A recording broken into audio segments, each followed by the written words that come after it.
Assalamualaikum warahmatullahi wabarakatuh. Hari ini saya akan mencoba untuk membuat tutorial tentang Bridge Designer 2016. Nah, Bridge Designer 2016 ini software untuk mendesain jembatan. Akan tetapi ini merupakan preliminary design ya, jadi tidak bisa dipakai untuk detail design karena konsepnya cukup sederhana ya. Oke, kita mulai. Di sini pada saat pertama kali masuk ke softwarenya akan mulai ada menu ini. Nah, di sini ada create new bridge design, ada load a sample design. Nah, ini bisa kita membuat baru atau kita merubah dari yang contoh ya. Kita buat baru di sini. Oke. Nah, di sini ada instruksinya. Nah, ada design requirement, jadi dijelaskan apa aja sih yang dibutuhkan dalam suatu desain jembatan itu. Nah, kalau di sini dalam software ini sudah ditentukan bahwa kita akan mendesain suatu jembatan tidak melewati atau menghubungkan di sebuah lembah, melewati sebuah lembah dengan panjang 44 meter, kemudian tinggi 24 meter dengan kemiringan 1:2. Nah, di sini.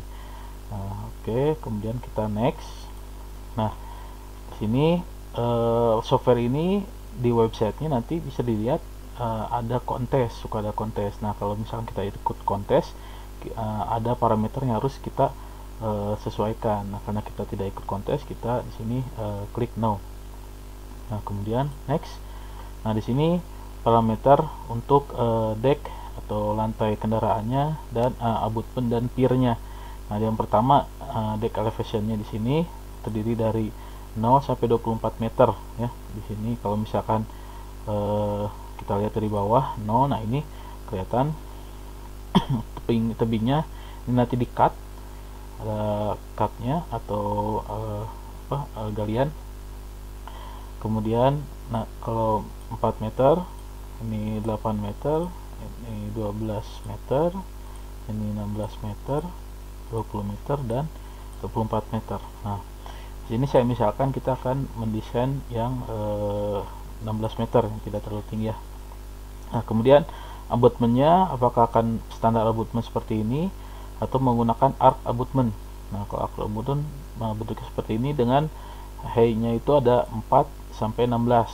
Ini kalau 4, kalau 8 seperti ini, kemudian ini 12, kemudian ini 16. Nah, kita pakai standar abutment.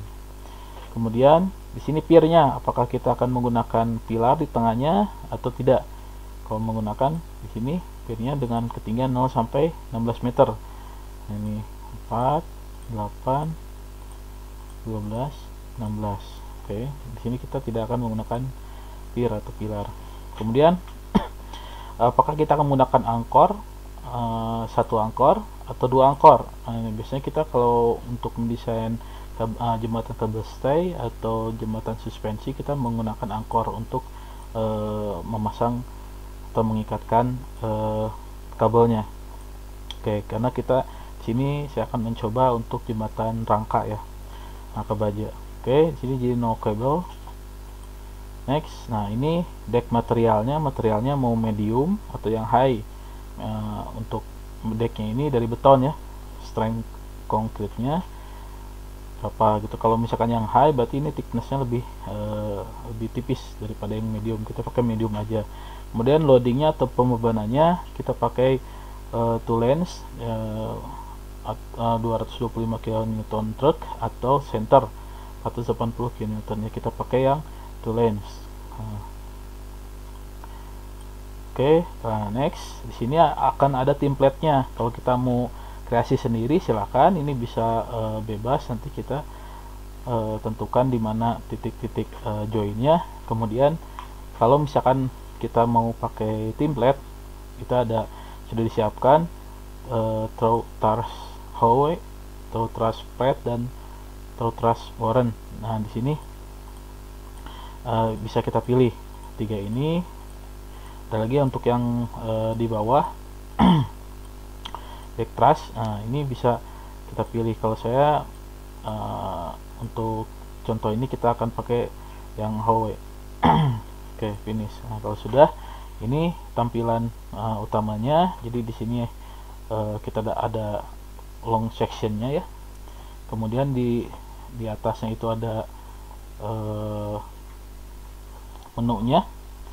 Nanti di sini ada menu load animationnya. Kemudian di sini akan keluar biayanya. Nah, ini jadi keunggulan dari Bridge Designer ini juga mengeluarkan cost-nya, hitungan cost mulai dari material, kemudian mulai dari excavation-nya, galiannya, kemudian pier-nya kalau ada, kemudian kabel angkornya kalau ada, abutment-nya gitu. Nah, oke.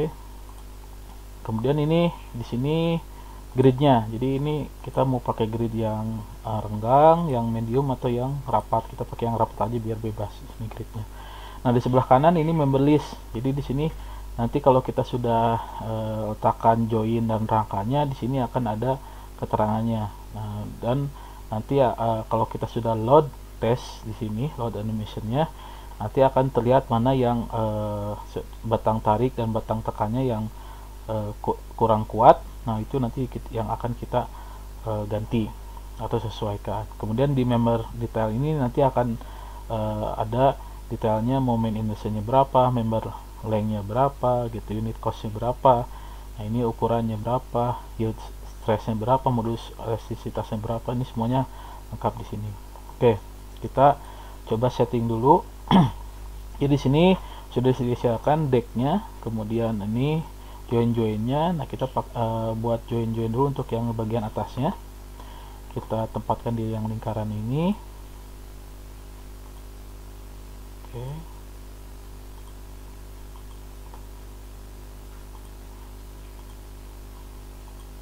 Oke, kalau sudah kita hubungkan antar batangnya.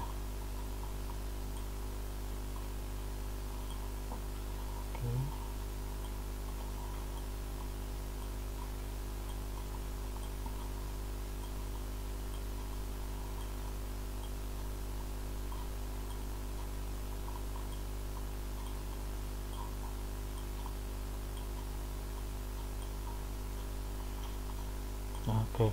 Nah, sekarang kita sudah mendesain jembatan. Nah, kita bisa lihat propertiesnya di sini. Misalkan untuk batang yang ini, nah akan di highlight bahwa di sini size-nya 140 140. Jadi nanti kita kalau mau ubah size, kita bisa gunakan di sini. Ini size-nya dari 30 x 30 sampai ke 500 x 500. Kemudian ini jenis bajanya ada yang solid bar atau hollow tube. Sedangkan ini jenis materialnya ada carbon steel, high strength low alloy steel atau quench and temper steel. Nah, kita pakai yang carbon steel. Nah, oke. Jadi bisa dilihat ya di sini satu persatu. Ini slenderness-nya, kelensingannya bisa kita ketahui juga dari sini. Oke. Nah, nanti ini masih kosong karena kita belum load animation atau load testnya ya. Nah, untuk selanjutnya kita coba load test ya di sini. Oke, kalau sudah kita akan load animation. Nah, ini seperti ini. Nah, ini ternyata di bagian batang tekannya itu terjadi failure atau kegagalan ya. Nah, di sini jadi salah satu caranya adalah kita menambah dimensi di batang yang tekan ini. Yang merah itu tekan, kemudian yang biru itu batang tarik. Oke, kita kembali lagi ke drawing. Nah, ini sini udah ada tanda-tanda. Untuk yang merah itu batang-batang yang ada garis-garis merah itu yang bermasalah. Nah, sini bisa kita lihat strength perbandingan antara gaya tekan dan strength-nya itu lebih besar atau lebih dari 1. Nah, itu tidak boleh karena artinya gaya yang ditimbulkan dari beban hidup truk dan beban matinya itu berat sendiri dari si jembatannya itu lebih besar daripada kekuatan si material jembatannya. Kalau di batang tariknya tidak ada masalah. Oke, untuk mengatasinya kita bisa memperbesar. Misalnya kita perbesar batang ini menjadi 200. Kemudian biar seimbang kita besarkan untuk yang batang atasnya. Oke, jadi 200 kali 200. Oke, kalau sudah kita coba. Oh, ini masih ada. Oke, udah. Kalau sudah kita coba load terus lagi. Nah, kita coba. Ternyata ada failure lagi di batang tekan yang ini yang yang menyilang ya. Nah, kita kembali lagi. Nah, kita coba sekarang kita coba jangan perbesar tapi kita tambahkan batangnya ya. Kita coba kombinasinya. Sorry, ini malah dihapus. Oke, tambahkan.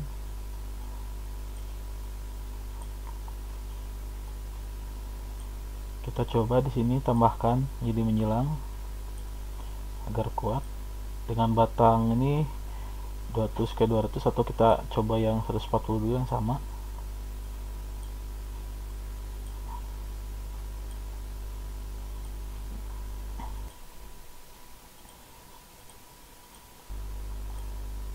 Nah, oke. Baru kita load test. Apakah berhasil? Ya, ternyata berhasil. Jadi si jembatan ini mampu menahan beban loading truknya, tapi dilihat dari landutannya itu lumayan menyeramkan juga ya. Nah, di sini ada menu-menu. Sini bisa lihat, kita bisa geser kiri atau kanan, naik atau turun, maju atau mundur. Kemudian ini tangan bisa kita lihat bagian bawahnya juga. Nah, kemudian ini bagian muka, kemudian ini home ke yang tampilan biasa. Nah, ini di mobilnya kita bisa lihat dalam mobilnya seperti apa lewat di sini. Oke. Nah, setelah kita tahu bahwa jembatan itu aman, kita cek compression force per strength-nya seperti apa. Dilihat perbandingan gaya tekan terhadap kekuatannya.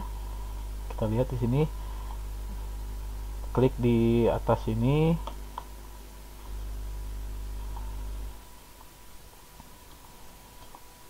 Nah, ini bisa disortir dari yang paling besar sampai ke yang terendah. Yang paling besarnya 0,5, kemudian tension force-nya 0,72. Nah, itu. Nah, kemudian kita pengen lihat berapa biaya dihabiskan untuk membangun jembatan ini. Nah, kita bisa lihat di sini.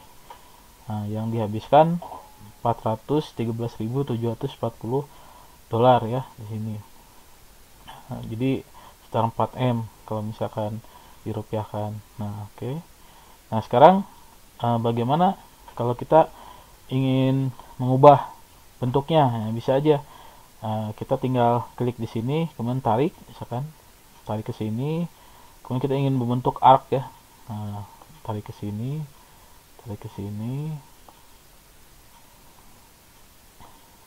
kita tarik.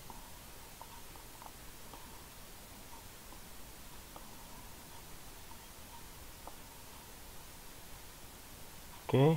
Nah, samakan dengan yang sebelah pinggirnya. Nah, bagaimana jika bentuknya seperti ini? Oke, kita coba. Apakah masih aman? Oh, ternyata masih aman. Bahkan terlihat landutannya makin berkurang. Kita cek, kita lihat di pandangan truknya ini. Oke. Nah, kita cek apakah betul makin berkurang ya. Nah, untuk kompresinya atau tekanannya semakin kecil, juga untuk tariknya itu semakin kecil. Nah, tapi di sini yang karena batangnya itu semakin panjang, sehingga sudah pasti akan menambah biayanya. Nah, kalau kita lihat di sini biayanya menjadi 558 ribu dolar. Kalau tadi kan 430 dolaran, sekarang jadi 558.000 dolar. Nah, jadi kita bisa lihat komponennya di sini, itemnya apa saja yang diperhitungkan di software ini. Nah, jadi semakin besar semakin aman, tapi biayanya semakin mahal. Nah, kita sebagai engineer harus bisa memperkirakan yang paling aman tapi juga yang paling efisien biayanya. Nah, ini dengan Bridge Designer ini diharapkan bisa menjadi latihan insting kita sebagai engineer dalam mendesain jembatan, khususnya jembatan rangka, suspensi, dan kabel stay.